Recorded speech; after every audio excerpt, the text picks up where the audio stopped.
Bom dia, boa tarde, boa noite para você, mais uma vez assistindo Papo de Lei. Eu sou o Ming, cofundador do Ming Costa Advogados. Ao meu lado, como sempre, o meu querido sócio, Dr. Leonardo. Doutor, tudo bem?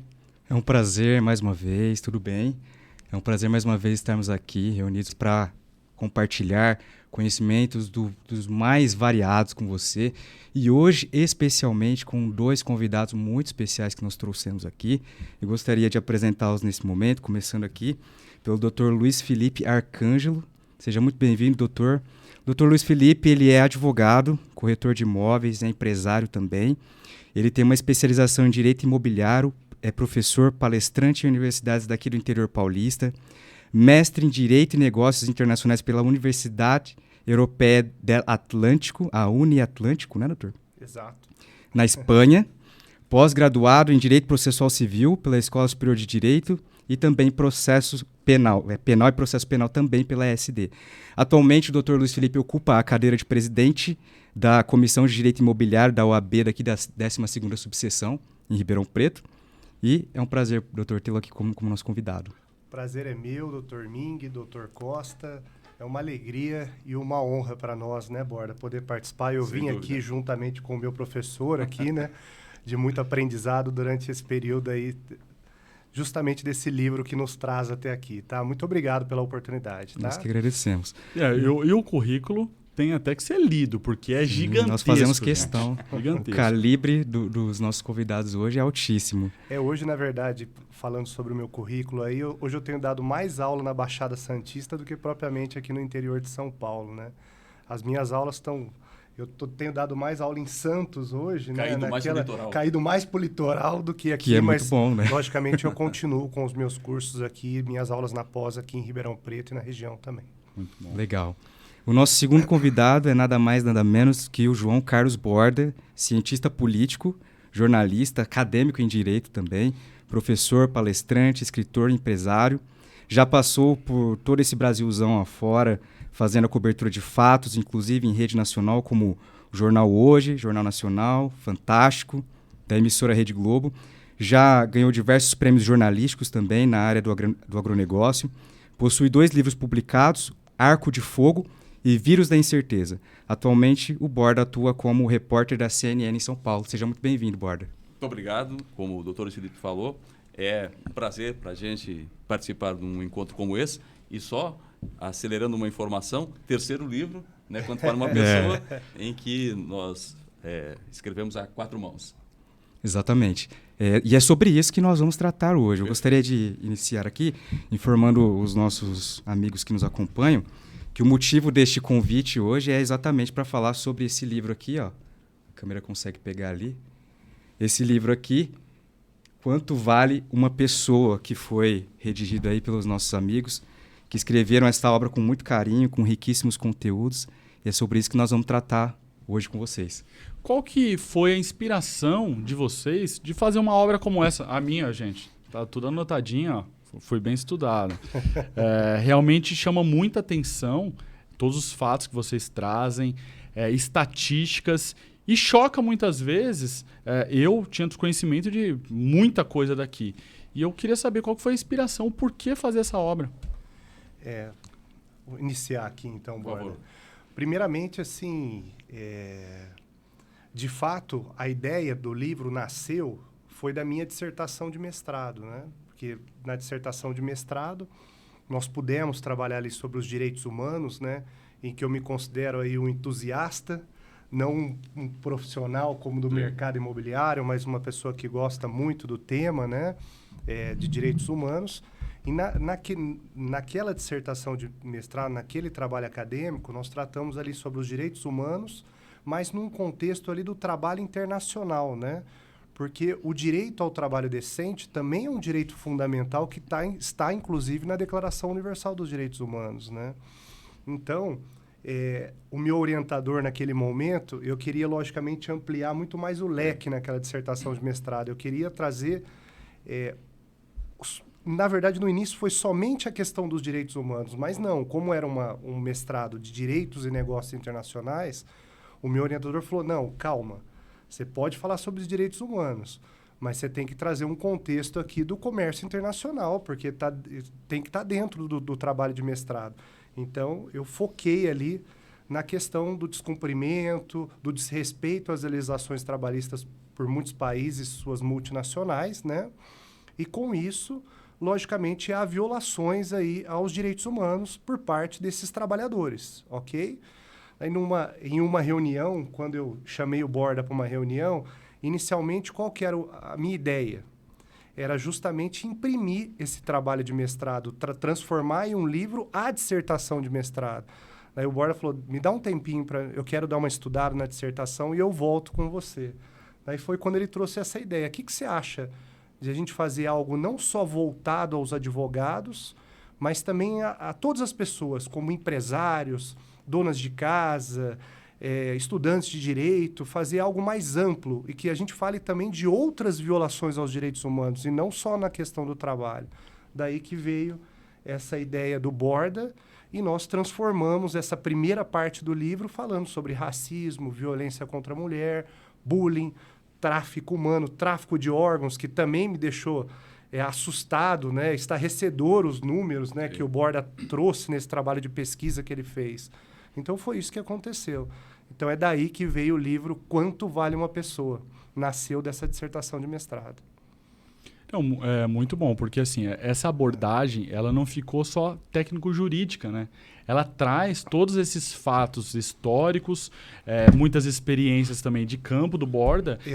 E a leitura fica muito, muito fácil, muito simples. E já vou começar de polêmica aqui. Quando nós falamos de direitos humanos, eu gostei muito da abordagem de vocês, porque assim, direitos humanos têm um certo preconceito, tá? Sim. E a abordagem de vocês mostra que antes mesmo do direito, tem que existir os direitos humanos, porque não vale nada eu ter direito disso, aquilo, e simplesmente amanhã não sei se eu vou estar vivo, né? Sim, eu não tenho as minhas garantias básicas. E vocês trouxeram, inclusive, uma viagem ao leitor, né? Que no caso foi eu, né? Até antes de Cristo. Na época que direitos humanos, o cidadão, ele não era nem humano, porque ele não sabia se amanhã ele ia estar vivo e etc. Eu queria até falar, para não perder, pode falar. E eu vou passar para o Borda aqui, mas eu me lembro certa vez que eu apresentei para um grande amigo, que também é um apresentador aqui de Ribeirão Preto e tudo, e eu falei, olha, vou lançar um livro, chama Quanto Vale uma Pessoa, o livro tem um caráter dos direitos humanos, das violações. Ele falou assim, você sabe que o pessoal vai entender que você é de esquerda. Daí eu falei, olha, primeiro que a gente, desde o início, na primeira reunião que nós tivemos, a gente sempre disse que não traríamos uma questão ideológica. Agora, se vai falar que eu sou de esquerda, eu sou de direita, pouco importa, né, Borda? A ideia não é essa com o livro, é trazer as pessoas a uma reflexão sobre essas violações aos direitos humanos. Não tem um caráter político, né, Borda? Nessa questão do livro. Quando nós começamos a traçar a estrutura do livro, nós tínhamos essa preocupação de que não fôssemos interpretados, porque em meio a uma situação tão explosiva e eletrizante que estamos vivendo hoje, qualquer posicionamento parece uma inclinação, e não era esse, e nunca foi o nosso objetivo de nos ligarmos à defesa de qualquer situação.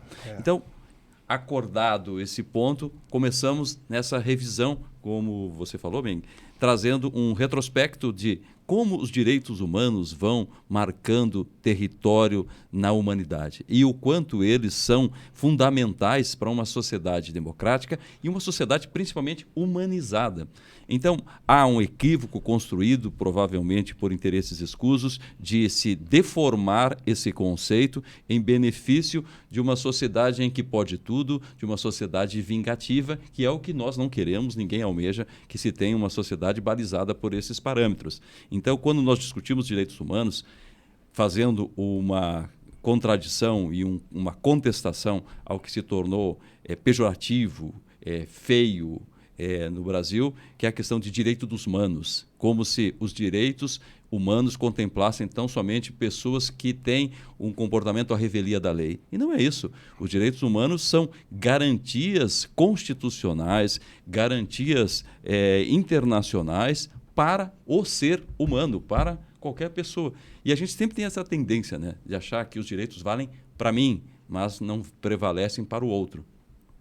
A gente vê isso, inclusive, pela divulgação no noticiário, na mídia, diariamente, né? Enfatizando com esse viés político, né? Que o doutor falou sobre esquerda, direita e tal. E vê a população muito desacreditada, né? No direito, na lei, na ordem. Sim. Né? E eu queria discutir com vocês uma questão relacionada à corrupção, que está enraizada em todos os estados do mundo. Né? Internacionalmente é um problema que talvez a gente enfrente sem limite de término, né? Um dia. Mas nós vimos que no livro vocês abordam a questão da China, que implementou algumas medidas anticorrupção, sendo uma delas a pena de morte para políticos, especialmente que cometem atos de corrupção. E também outra medida que são de servidores públicos, que são obrigados a frequentar presídios, que é chamado lá pelo sistema deles de lazer, né? Onde eles vão lá e trocam uma ideia com os detentos ali, talvez para aprender como não se portar, né? Como um servidor público.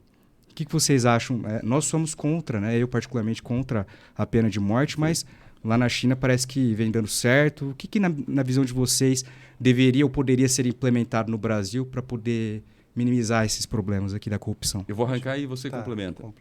Quando nós analisamos a corrupção no Brasil, ela já vem na nossa genética. A corrupção já vem enraizada na nossa estrutura cultural. Então, você olha lá para as capitanias hereditárias. Elas foram a primeira ação de parceria público-privada transformada no meio de quem estava administrando as capitanias ganhar uma grana em detrimento do que deveria ser levado para o rei. Então, nós já começamos com essa mistura do que é público, do que é privado, nesse comportamento patrimonialista. Mas a corrupção não é algo tão somente inerente ao brasileiro. Nós temos essa tendência de olharmos para os nossos defeitos com uma amplificação, como se fôssemos as piores espécies da Terra. Não, nós somos parecidos com outros povos, mesmo os mais avançados, nas ações ruins e negativas, como a corrupção. O que está acontecendo em outros países? Também tem corruptos lá. O Brasil tem essa particularidade. No caso, por exemplo, da China, eles acharam que essas ações seriam pedagógicas no sentido de evitar que os servidores públicos viessem a se corromper.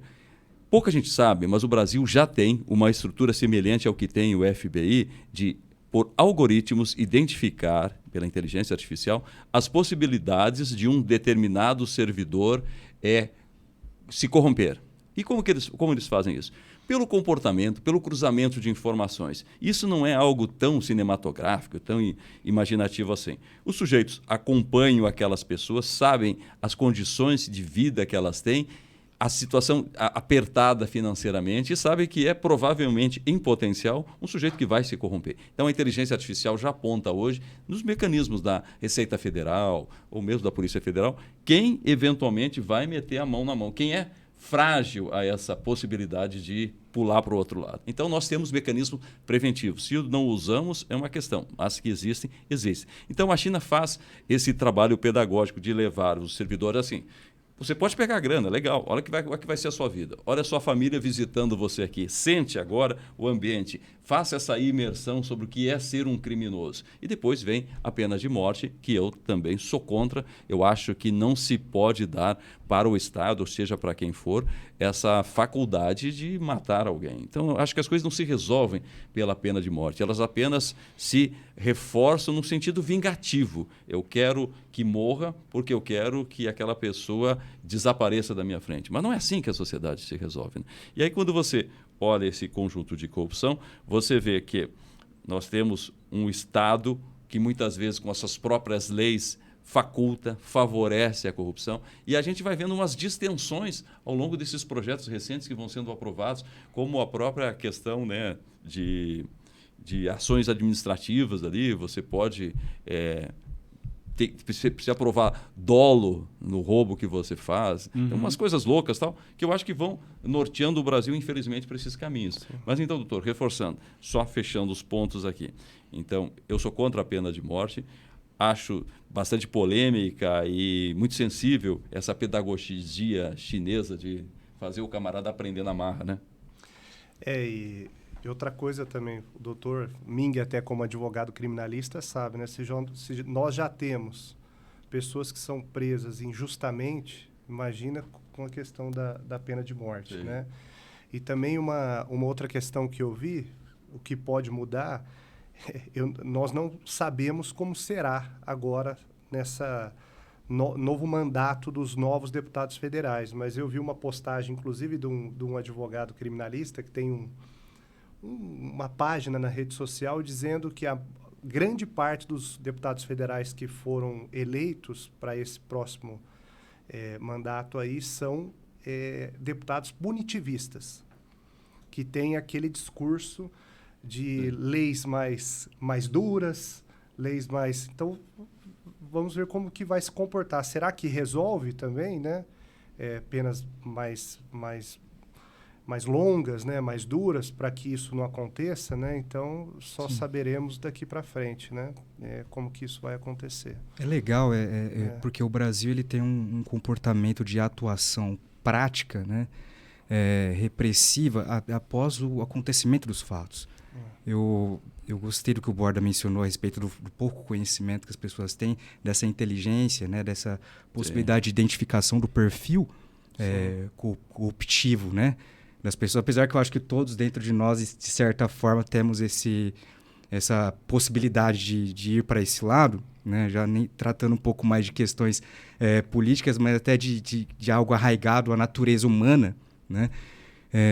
Mas eu vejo ainda uma certa dificuldade do nosso país de lidar com essa situação, justamente por essa questão aí histórica, já que a gente já está enraizado na gente. Veja, por exemplo, as mãos limpas que deram origem à Lava Jato. As mãos limpas foram realizadas na Itália e a Lava Jato seguiu pelo Moro na época, o que era mais estratégico de você rastrear o dinheiro. Quando você faz o rastreamento do dinheiro, você vai descobrindo todos esses tentáculos que se movimentam pelos corruptos. E aí, quando as mãos limpas, a operação foi realizada na Itália, muita gente foi presa e pouco depois as ações voltaram a acontecer. Ao que os jornalistas cobraram do procurador que comandava a operação na época. O que aconteceu? Vocês fizeram essa operação, prenderam um monte de gente e o negócio está voltando de novo. Ele falou, nós erramos num ponto, nós não fizemos o preventivo, nós fizemos a ação efetiva, mas não desenvolvemos mecanismos para que isso não voltasse a se repetir. Vamos olhar para a nossa Lava Jato. Ela teve toda aquela explosão no Brasil, com seus acertos e erros, não cabe a gente analisar o mérito, mas se você teve, por um lado, uma ação incisiva, por outro lado, você não teve ações preventivas que pudessem acompanhar. Eu lembro numa conversa que eu tive com um procurador aqui de São Paulo, e eu perguntei para ele sobre essa questão. E ele falou o seguinte, o crime... no caso da corrupção dos agentes públicos, é muito dinâmica. Então, quando você tinha lá 20% numa obra, isso já passou, hoje não se faz mais essa prática. Hoje você encontra outros meios de aferir dinheiro, como eu fiz a merenda escolar no interior de São Paulo, aqui, que foi um assunto muito rumoroso na época. Roubar dinheiro de merenda escolar. Que também já não é mais, um novo negócio naquela época. Então, vai se ampliando esse dinamismo. O bandido vai aprendendo com seus erros. Sim. Profissionalizaram, né, Perfeito. o crime. Outro assunto muito sensível da obra, que eu confesso que me chocou, quando eu me deparei com uma tabela que era o preço de órgãos humanos provenientes aí do tráfico humano. E eu gostaria de entender um pouquinho os bastidores da pesquisa de vocês. Como que foi isso? Vocês chegaram a entrar na Deep Web, como que tiveram acesso a esse tipo de informação? E se eu só li, já fiquei chocado, imagino vocês que estavam ali pesquisando, né?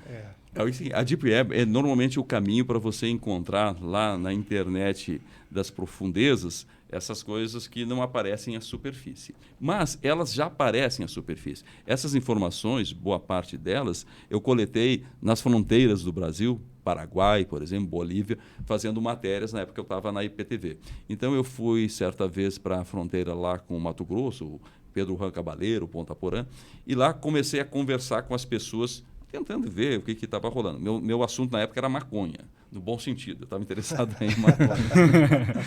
E aí você vai entrando numa progressão de identificação, e era o grande barato naquele esquema, era vender órgãos.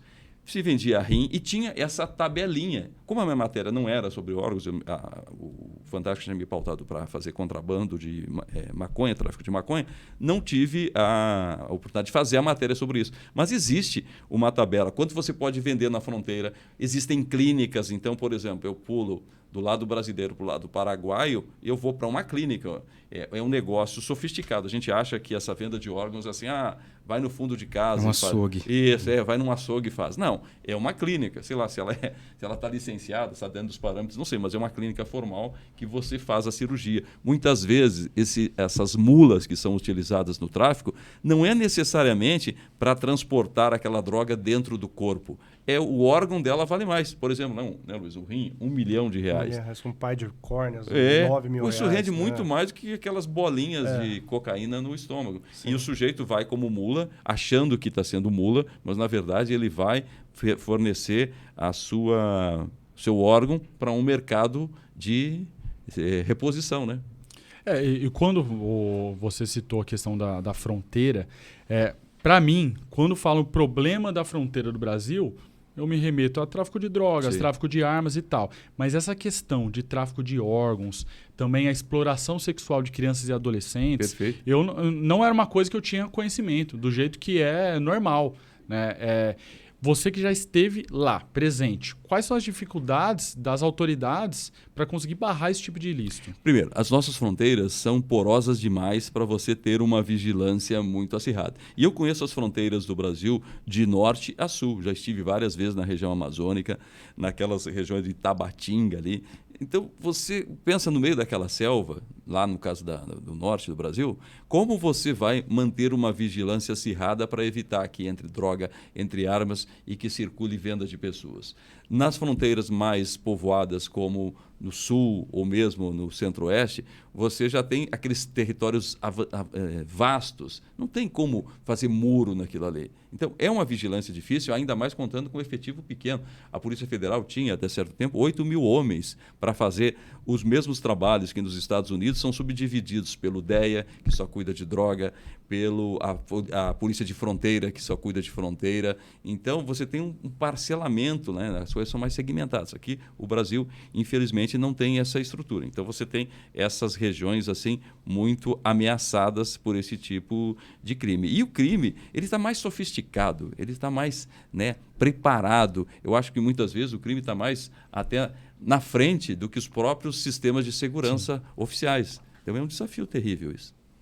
Vai proliferando de uma forma que a justiça não consegue acompanhar. Até uma questão que a gente vai levantar daqui a pouco relacionada também ao direito internacional é a construção de jurisprudências, né? A lei, ela no Brasil, eu percebo que a lei ela fica desatualizada muito rápido. Sim.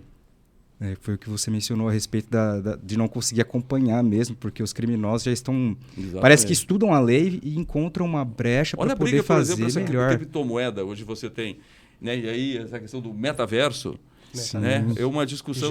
Estou atropelando um pouco a questão, mas só para aproveitar o seu gancho de que a sofisticação tecnológica do crime, às vezes, é muito mais rápido do que a ação repressiva e a ação legal coibitiva. Então, você tem os bitcoins, as criptomoedas.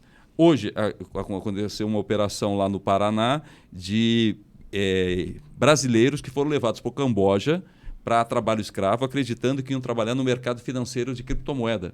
E aí foram regimentados. Vocês vão ter um bom lugar para morar, vocês vão ganhar $900 por semana, vão ter serviço de saúde, um paraíso, e vão trabalhar no mercado financeiro. Os brasileiros foram para lá. Nada disso. Encontraram lá um trabalho escravo em que eram obrigados a produzir, cada um deles, $30 mil por semana. Não podiam sair, não podiam fazer nada. Trabalho escravo, mas aliado à tecnologia. Impressionante, né? Eu lembrei de uma situação, você falou sobre essa questão da pegar a pessoa de um país, né, e explorar a pessoa de diversas formas. Uma outra coisa que me chocou muito foi quando nós falamos da guerra da Ucrânia. Fala a guerra da Ucrânia, eu penso nos problemas de guerra. No entanto, vocês trouxeram uma visão muito além, que é a questão da exploração sexual, o tráfico de pessoas, órgãos, etc., que está acontecendo na população lá. Então, todos os refugiados, tá a vento e poupa, né, essa exploração. Eu gostaria de entender, doutor, como que os órgãos internacionais, como a ONU, por exemplo, pode intervir, pode ajudar nesse tipo de situação e quais são as dificuldades práticas aí? Você veja, do ponto de vista prático, né? Quando você falou da ONU. A ONU, logicamente, qual que é a missão dela? É uma missão de trazer paz, né? Harmonia entre esses países e tentar justamente trabalhar de maneira silenciosa e de maneira independente, no sentido de não deixar que haja esses conflitos. Daí, o que a ONU poderia fazer? O que a ONU fez? Eu recebo muito essa pergunta. Sim. O que a ONU fez com relação à Ucrânia? Ela, logicamente, logo agendou uma reunião lá, que, se eu não me engano, foi em fevereiro, que aconteceu, e a ideia era fazer um rascunho condenando aquela invasão. Mas quem que foi contra? Quem que é um país participante da ONU que foi contra esse rascunho condenando a invasão? A própria Rússia. E daí teve mais outros 3 países que se abstiveram de votar, que foi a Índia, os Emirados Árabes e a própria China. Então, com isso, não houve essa condenação da própria invasão aí à Ucrânia. Então, o que a gente costuma falar, né, Borda, que a gente falou muito, por mais que esses organismos internacionais eles aparentam ser tão fortes, né, que são tão combativos, na verdade, o livro também veio disso, né, essa inoperância, essa fragilidade, né, da ONU, da Organização Mundial do Comércio, da Organização Internacional do Trabalho, no sentido de fazer algo para que essas violações aos direitos humanos não aconteçam, né? Defender a dignidade humana.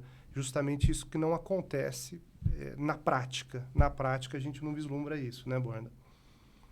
A burocracia dentro do país e no mundo todo vencendo mais uma vez, né? Na verdade, a gente vê também que os interesses econômicos imperam nessa situação, né? Tudo girando em torno do caso dinheiro. Da China, por exemplo, a China tem a maior quantidade de gente escrava trabalhando. Mas por que a China não sofre as sanções, seja da OIT, do OMC ou de qualquer organismo internacional? Quem é que peita a China? Precisa da China. Produtos baratos, China, né? Exportação. Perfeito. Houve muito do O mundo inteiro acaba consumindo. Quem que não tem uma camiseta made in China? Algum produto, né? Você compra um produto, chega da China. Exatamente. Né? Você nem sabe que comprou da China, mas chega de lá. Mas é isso que acontece. Na prática, é isso que acontece. Tem um outro direito humano que é muito falado hoje em dia, inclusive com inovações legislativas a respeito, que é a questão da discriminação e o preconceito racial.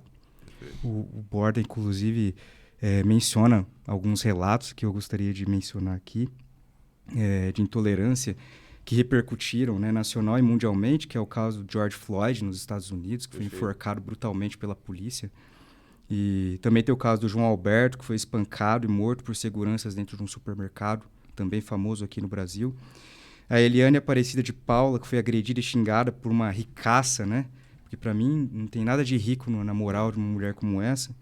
Na rua Oscar Freire, uma das ruas mais famosas, né, da capital, da cidade de São Paulo. E esses casos eles vão ganhando notoriedade, vão ganhando uma certa visibilidade, né, nesse contexto que a gente vive.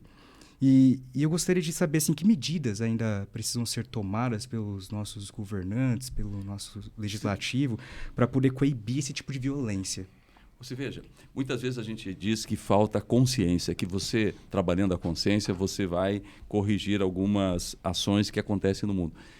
Nem sempre a consciência é o gatilho para melhorar as condições, porque essas pessoas, e dá para ver que são pessoas abastadas, consciência provavelmente tem. O que não tem é humanização. Sensibilidade.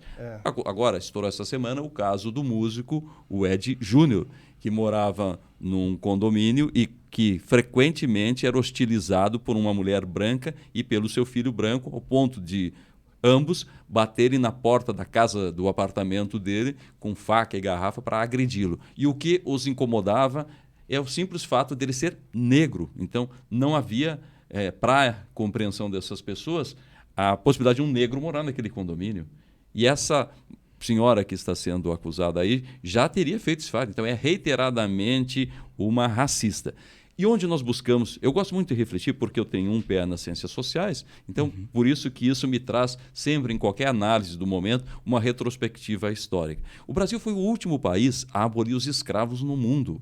O Brasil tem ainda hoje, nas suas atitudes, essa prática da tortura, de machucar, de prender. E isso se transfere na relação de patrão e empregado, se refere na relação de pares e se refere também na relação de marido e mulher. A mulher é uma coisa na sociedade brasileira. A mulher é um produto. Quando vocês olham, e provavelmente muita gente não tenha prestado atenção na capa desse livro, né, Luiz? Sim. Ele tem uma simbologia que faz todo o resumo do que a gente discute aí, né? São os manequins, né? Perfeito. São os manequins.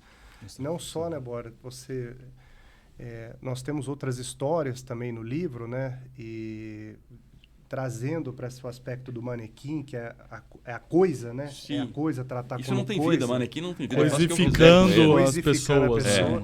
Que eu me lembro, assim, que me traz também do livro, que eu acho que foi um outro... Também choca, Sim. né? Aquela narrativa, aquela história que nós trouxemos no livro, foi o caso da Dona Yolanda e da Dona Madalena, Perfeito, sobre o qual você estava começando a se né? Que referir. foram senhoras que foram tratadas como escravas. Viveram uma e vida. passaram gerações dos avós para os pais, dos pais, né?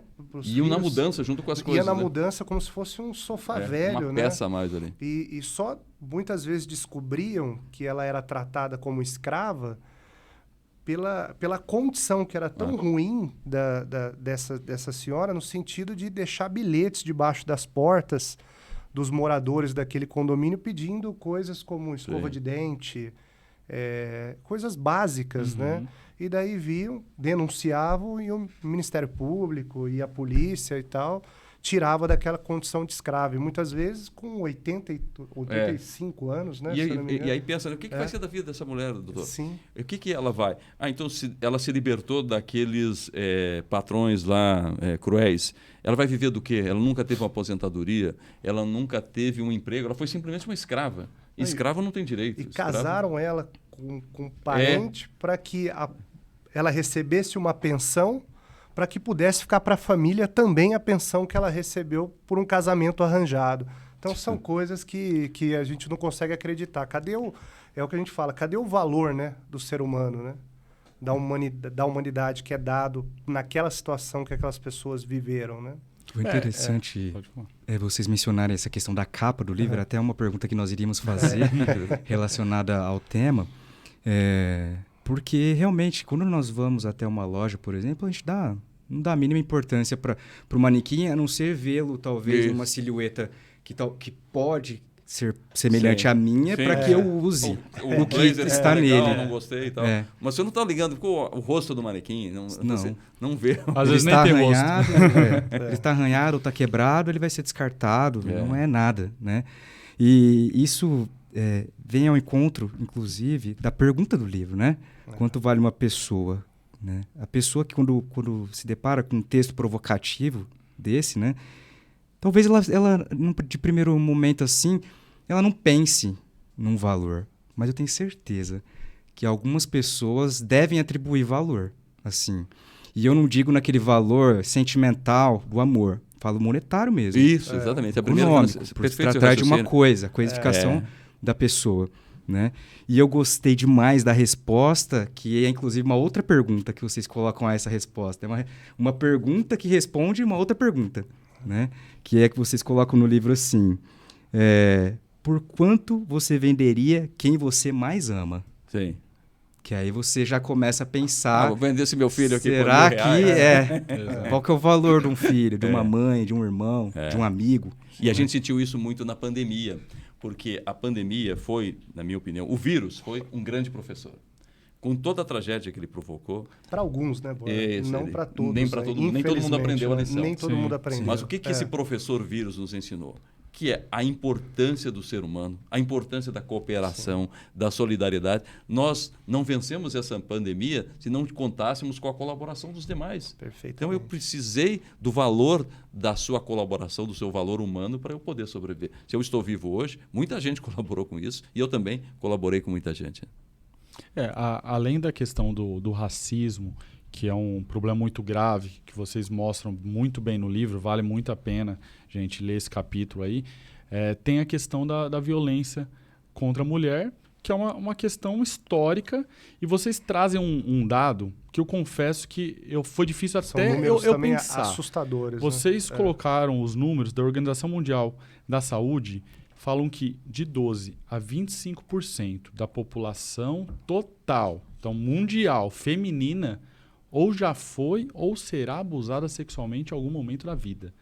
Isso daí, assim, foi bem chocante. Eu pensar no mundo como um todo, né, esse tipo de abuso. O que vocês entendem se é apenas endurecer mais as leis? Como que a gente consegue, pelo menos, reverter ou minimizar esse quadro tão sério? Eu vou passar para você, Borna, mas você veja, realmente é assustador, né? A cada 10 minutos uma mulher é estuprada no Brasil, né? E a cada 7 horas uma é morta no Brasil. Então, a ideia do livro é justamente essa. Será que todo mundo já parou para pensar nisso? Será que você, que tem uma filha, não deve ficar mais atento? Né? Não deve refletir sobre, né, o perigo que ela tá passando? Porque você vê esses números também, em se tratando de violência contra as crianças, 84% dos casos acontece dentro de casa. Então, tudo isso nos leva à reflexão. Agora, se a gente volta para aquela mesma história, será que são as leis que têm que ser mais duras? Será que isso resolve, né, Borda? Eu tenho, doutor, para comigo que se as leis fossem suficientemente... Nós temos a Maria da Penha. Isso, exatamente. Né? A lei da Maria da Penha, ela é, em rigor, uma lei boa, né? Uma efetiva. Lei, uma lei efetiva. Funciona. Mas aí, então, não conseguiu barrar essa agressividade. Eu tenho para comigo, no meu olhar, talvez até um pouco reducionista, de que é importante que essa mudança comece precocemente no lar.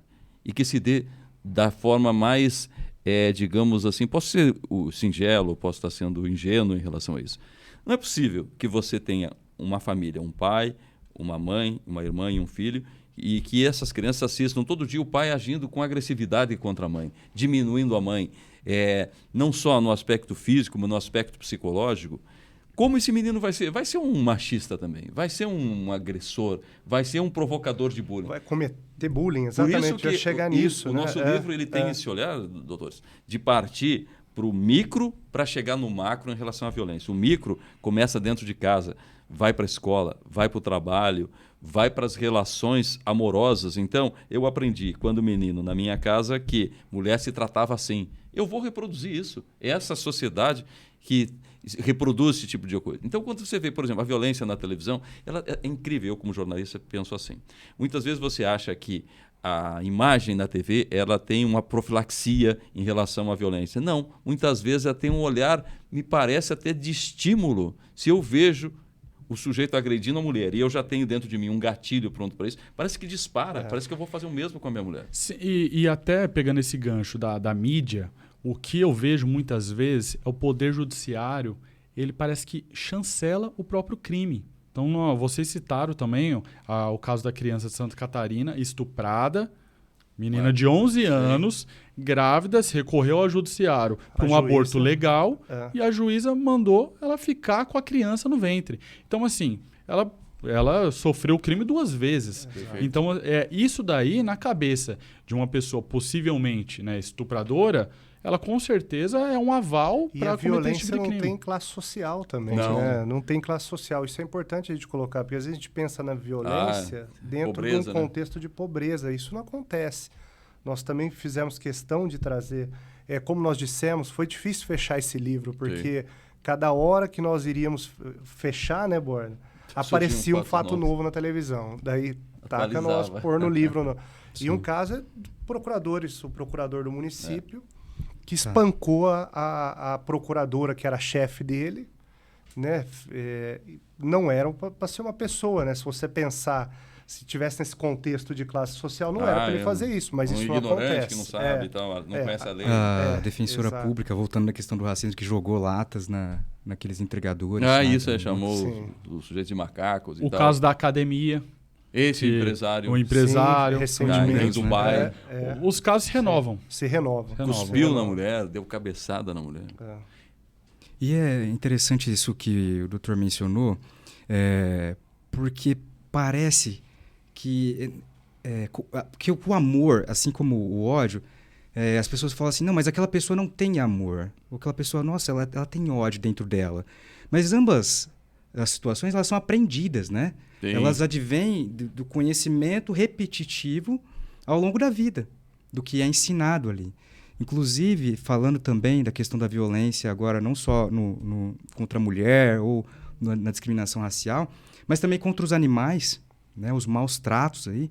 A gente vê que vocês fazem um estudo comparativo aí da infância, né? A partir de menores que vão ali fazendo torturas, né? Isso. Pequenas torturas com animais ali no intuito de que esses animais se sujeitem, porque na cabeça dele ele quer o quê? A dominação. Deseja que aquele sujeito ali, no caso um animal, subjugar, né? obedeça. Né? E depois, ampliando o estudo, vocês levam até as penitenciárias e descobrem que o comportamento dos detentos ali se refletem também no passado terem feito o mesmo, né? Tortura contra os animais. Tem um dos casos que foram abordados aqui sobre maus tratos, que inclusive aqui bem perto de nós, na cidade de Brotas, né? No interior paulista, onde foram encontrados 667 búfalos abandonados sem água e sem comida. E esse caso repercutiu. Eu fiz essa matéria para a CNN. Isso. Nós fomos, eu e a Daniela, para lá, mostrarmos essa situação. Um fazendeiro, deliberadamente, deixou os animais à própria sorte, retirou toda a pastagem que poderia servir como alimento, passou o trator limpando tudo, tirou a água que havia na propriedade, num gesto de crueldade inexplicável e algo que não teve no mundo, doutor. Nenhuma similaridade, nunca teve no mundo uma violência tão gigantesca, tão grande como essa que foi registrada em Brotas. E eu guardo na memória, e recentemente até comentei a respeito disso, a imagem de uma búfala já caída, sem força, em pleno sol, sem cobertura nenhuma. Chegaram os ativistas com uma máquina retroescavadeira e colocaram ao lado dela o pasto ali, o feno para ela comer. Ela não tinha força para levantar, nem para comer e nem tampouco para beber água. E tentando mamar nela ali o filhote de um bezerro e tal, tentando sobreviver. Crueldade. Então, que crueldade! Como é que você pensa? E aí, o que tem a ver então? Direitos humanos com animais. Eu acho que tem tudo a ver, porque se eu não garanto os direitos para os meus humanos, por que eu vou garantir para os animais? Eu já estou me escolarizando num comportamento de crueldade, né? Sistemático, repetitivo. Há pouco o doutor mencionou sobre os impactos da pandemia, né? Que nem todos foram atingidos. Tem inclusive um caso que vocês relatam no livro de cães que foram abandonados durante a pandemia e que os vizinhos, eles colocavam comida para esses cães para eles não morrerem de fome. Enquanto a família abandonou, saiu da casa e deixou os animais ali, né? Exatamente. Durante a então pandemia. vão me salvar e os bichos que morram. Então é um gesto cruel. E isso criou uma jurisprudência também para os animais, né? A gente já começa, animal deixa de ter aquilo que nós aprendemos em direito, que seria, né, ele é um... Capacidade processual? De Exatamente. ingressar com a ação? Ele já adquire a capacidade processual, mas ele deixa de ter aquele conceito de animal. Ele já pode ser uma peça dentro de um processo, né? Eu achei muito interessante. Eu não sabia dessa questão, porque quando alguém entra com um processo, pressupõe-se que seja uma pessoa, física ou jurídica. Isso. Eu nunca tinha me deparado com uma situação onde os autores da ação fossem animais. Perfeito. Legal, É um capacidade divisor processual de águas, atribuída né? aos animais. Eu também não sabia. E foi ali fixada uma indenização, né? Sim, o dono vai ter Para as que vítimas. comprar ração e remédio para aquele cachorro, sei lá, até o fim da vida dele.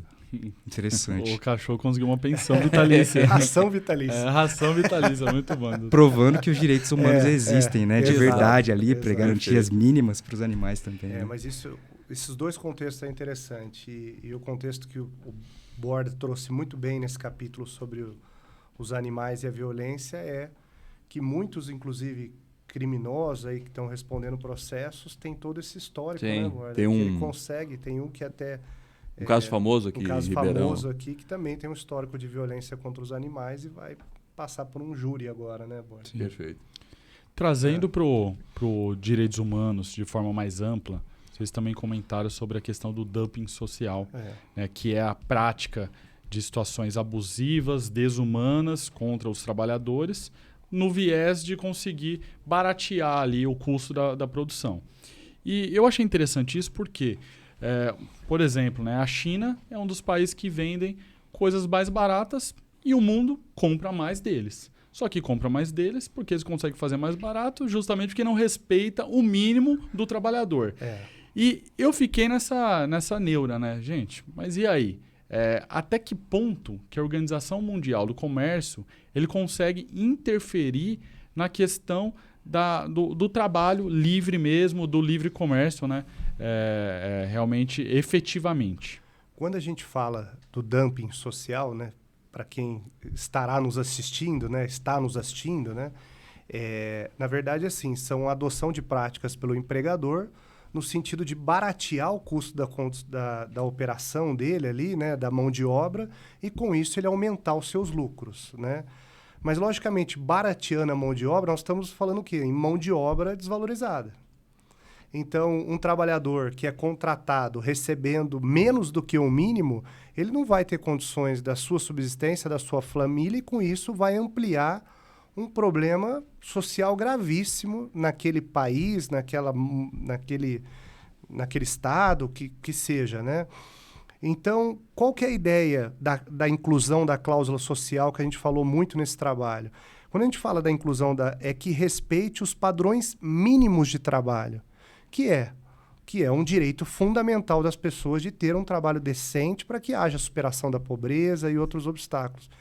Então, assim, essa inclusão da cláusula social na Organização Mundial do Comércio é porque a OIT, que é justamente que tem como missão promover o trabalho decente e produtivo das pessoas, ela carece de poder de força coercitiva. Então, por isso que teria que ser uma atuação em conjunto da Organização Internacional do Trabalho e da Organização Mundial do Comércio, no sentido de fazer com que esses países, esses estados, essas multinacionais, nesses tratados multilaterais, elas estabeleçam ali padrões mínimos, né? E com isso haja esse respeito ao trabalhador.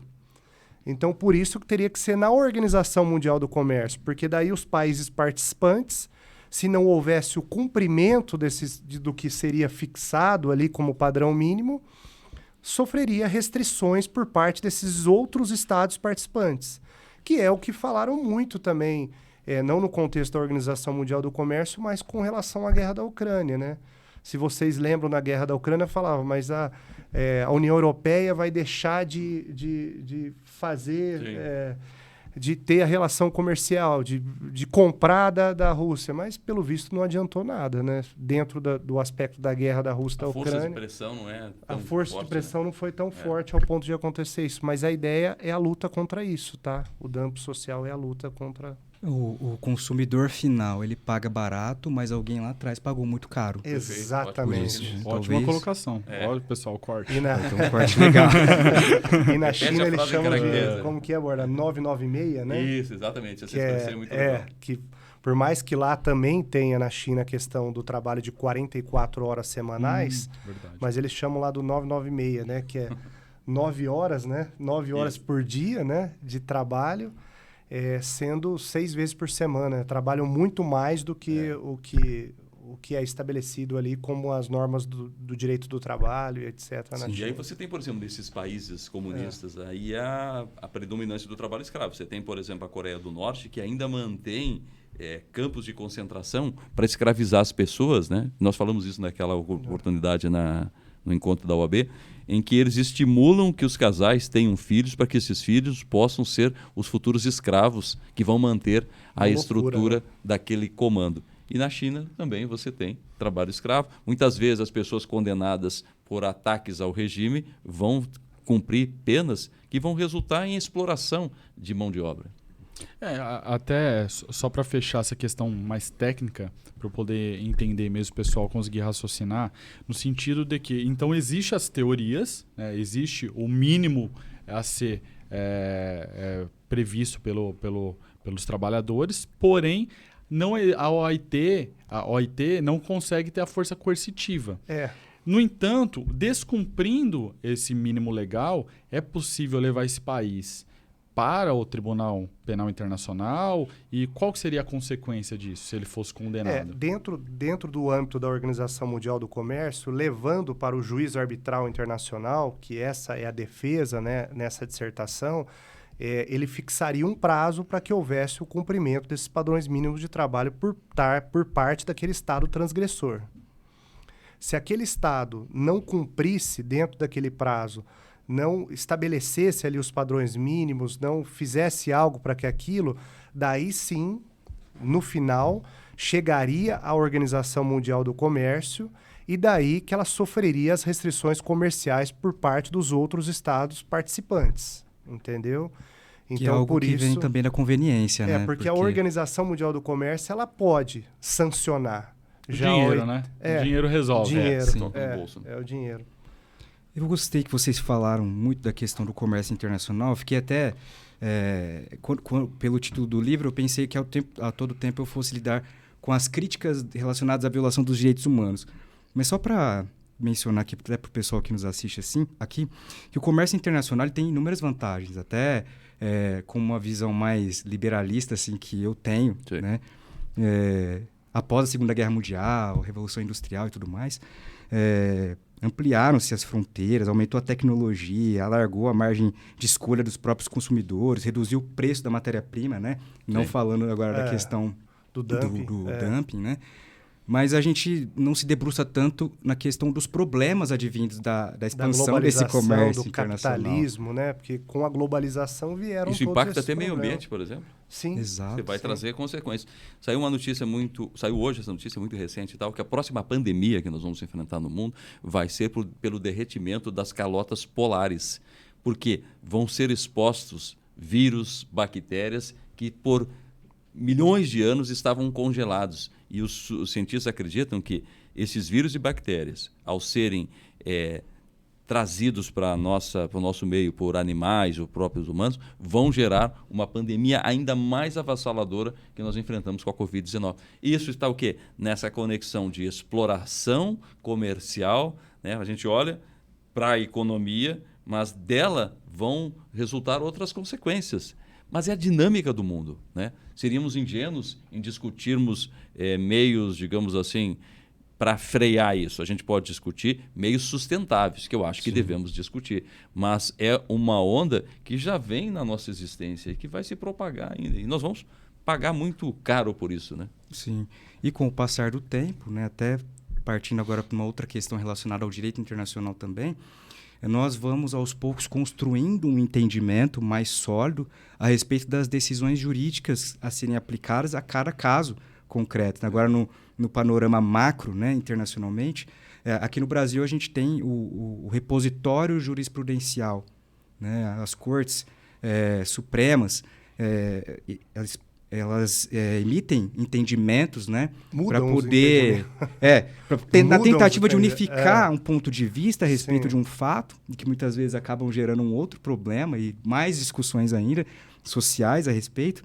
Mas eu queria saber, Dr. Luiz Felipe, a respeito do Brasil com relação à jurisprudência internacional, como é que vem sendo aceito, né? O Brasil acata normalmente a jurisprudência do que vem sendo decidido pelos tribunais de direitos humanos internacional aqui no Brasil? Olha, eu tenho comigo, assim, a gente pode ver pelas últimas discussões que nós tivemos aqui de casos que tiveram uma repercussão muito grande nacional e foi levado a organismos internacionais, a tribunais internacionais. Eu penso aqui que dentro do Brasil, o Brasil é muito independente nas decisões por parte do nosso Supremo Tribunal Federal aí, e as nossas cortes superiores com relação às decisões dos tribunais internacionais. É a visão que eu tenho, não sei se é diferente das dos doutores, né? Eu não vejo o Brasil, eu vejo muitas vezes até que é diferente a decisão que nós tivemos aqui por parte do Supremo desses outros tribunais internacionais. Não sei se você também tem esse entendimento, Borda. Mas o doutor acha isso benéfico? Eu vi que vocês colocaram no livro a questão de que o ensino jurídico, inclusive absorvido pelos magistrados brasileiros, é um ensino talvez privatista e antiquado. Sim. E que acaba abdicando deste aprendizado internacional para poder incorporar Sim. entendimentos. É dentro desse contexto que a É gente o que a gente acabou, vê de diferente em relação, por exemplo, aos magistrados europeus que Parece que a integram gente não ali entra em toda a União sintonia, Europeia. Isso. Parece que o Brasil... Eu também tenho essa sensação, às vezes, de que o Brasil... E talvez não seja nenhuma ação pensada ou planejada, mas talvez por uma carência de discussão sobre o que nós queremos. O Brasil tem, na minha opinião, tem lacunas e atos muito terríveis em todos os segmentos. Nós não temos políticas de educação, não temos políticas econômicas, não temos políticas agrícolas e não temos políticas para o direito. E quando eu falo em política, eu falo em definição de linha, em definição do que nós queremos ser. Então, e aí isso cria esse clima de insegurança, porque se as regras fossem claras, se o território fosse bem delimitado, nós não estaríamos discutindo questões que hoje gastam energia, gastam dinheiro e que não levam a nada, e que só criam o que o Dr. Costa falou, confusão. Daqui a pouco eu estou enrolado. E nos Estados Unidos você vê que é muito latente, assim, a gente quando assiste reportagens e filmes, que eles têm uma decisão sobre determinado assunto, eles trazem, né? Mas conforme o processo tal foi decidido assim. No Brasil, eu trago agora para o meu direito imobiliário aqui, né? Só para trazer esse entendimento, nós tivemos aquela discussão da penhora do bem de família do fiador, tá? Que na locação... Gente, isso de 2010 já era uma decisão do Supremo. Daí, em 2018, mudou. Daí, em 2019, julgaram diferente. Em 2020... Até que agora que o plenário julgou. Daí a gente fica pensando, por quanto tempo vai continuar assim? Vale até quando, né? Cada um tá puxando a corda para um lado. Exato. Parece Às que vezes a gente não anda junto. A mesma turma do STF julga diferente. A mesma turma. A turma muda uma decisão que ela mesma tinha julgado em tal data. Então, é muito diferente no que toca ao direito internacional, às decisões dentro desse contexto, doutor. Por isso que eu acho que traz, sim, prejuízo e traz muita insegurança jurídica, né, Borda? Como o Borda disse aqui. O CNJ deveria, nessa situação específica, porque eu vejo que o CNJ cobra muito dos magistrados no termos de bater meta de julgamento, né? A gente fala da coisificação da pessoa, mas a gente vê que isso também é transmutado nas diversas áreas do conhecimento. Por exemplo, o CNJ acaba coisificando o processo. Que trata de um problema relacionado à pessoa, um problema particular, que é importante para aquela pessoa. E aí o magistrado é obrigado a bater meta de julgamento de processo e vai ter que resolver Julga rápido. Essa coisa aí. Vamos julgar rápido. Mas não existe, talvez como um conselho, na necessidade de você ir lá e orientar o magistrado, né? Você tem que julgar de forma mais humana. Perfeito. Você precisa atuar em prol do ser humano. Veja, então isso dá uma amplificação de o quanto é complexo a questão dos direitos humanos, né? E o quanto é difícil você tornar esse olhar reducionista e muito fechado. Porque traz... Isso é uma missão, né? O Dr. Costa traz à luz da discussão algo que nem sempre a gente reflete. Né, que é a extensão disso até culminar com um processo judicial que vai depender de uma decisão humana. Né? Agora vejam, por exemplo, vamos avançar num exercício imaginativo. Os metaversos chegaram, os algoritmos estão cada vez mais presentes. Será que nós vamos ter juízes robôs? Será que nós vamos entrar para uma audiência em que um robozinho vai estar lá e vai dizer... Robô no audiência no metaverso? Audiência no metaverso. Agora, recentemente teve uma, acho que foi em Santa Catarina. Sim, o Brasil fez uma busca e apreensão, primeiro em metaverso. E aí a questão é o seguinte, vamos lá, fazer um exercício imaginativo. Então foi levado esse lado jurídico para o metaverso. O meu avatar foi num bar e brigou com o avatar do Luiz. Eles saíram na porrada lá e se arrebentaram todos. É lesão corporal? Eu vou responder aqui por lesão. Código penal no metaverso. Mas o avatar dele não tem corpo, nem o meu tem corpo. Por que eu vou responder? Eu não agredi o Luiz. Os nossos avatares que brigaram lá. Mas teve o dolo?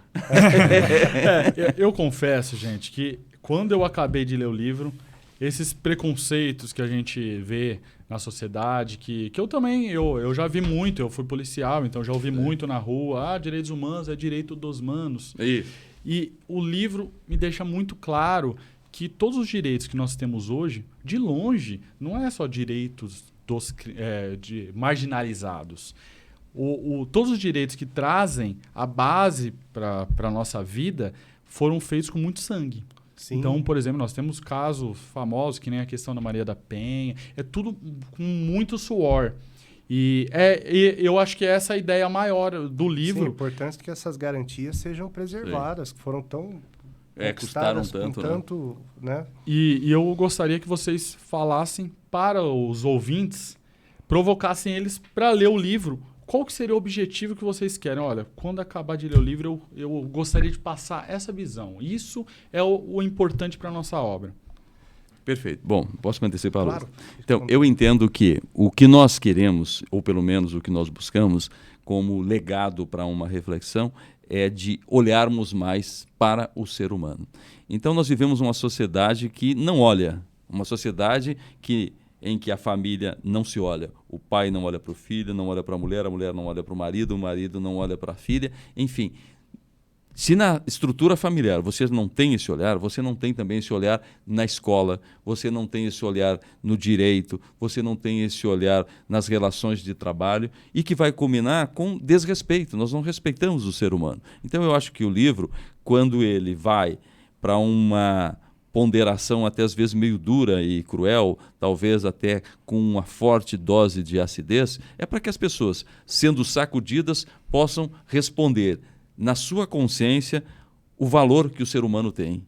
E para valorizar o ser humano, ela precisa se valorizar também. E essa valorização passa pelo respeito a si próprio e o respeito pelo outro. Como eu respeito a mim mesmo?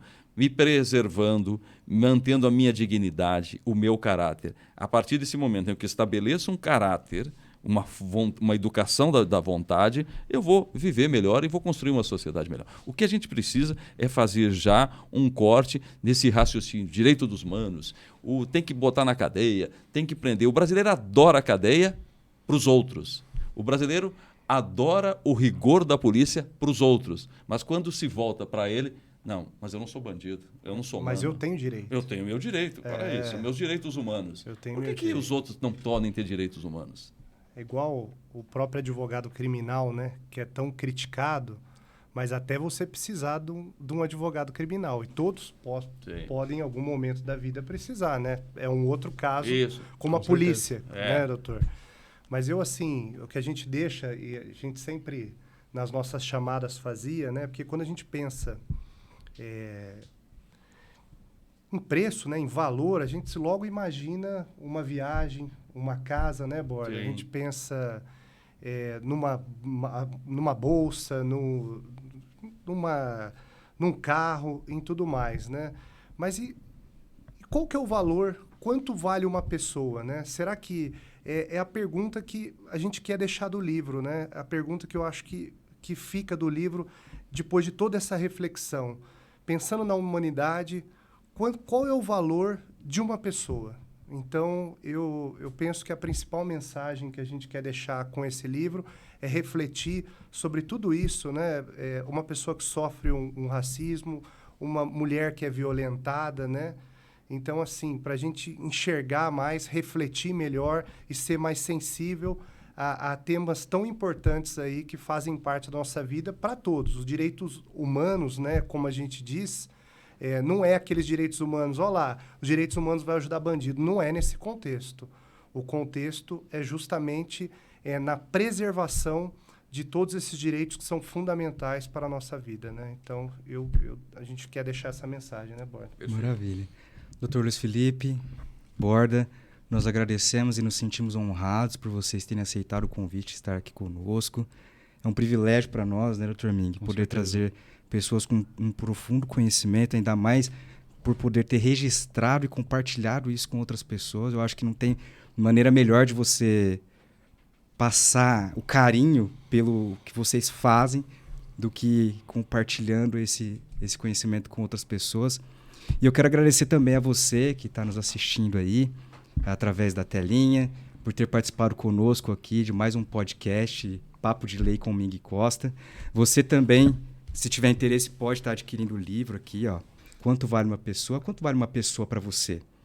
Né? Da editora Chiru, né, Borda? Perfeito, Chiru Books. Pode... Chiru Books. Chiru Books, isso aí, Chiru Books. Você pode estar adquirindo seu livro também. E nós voltamos então no próximo programa Papo de Lei com Mei Costa. Você pode acompanhar a gente pelas redes sociais, Facebook, Instagram, também estamos no Spotify, YouTube, e você vai ver também muitos cortes a partir da gravação de hoje. Muito obrigado.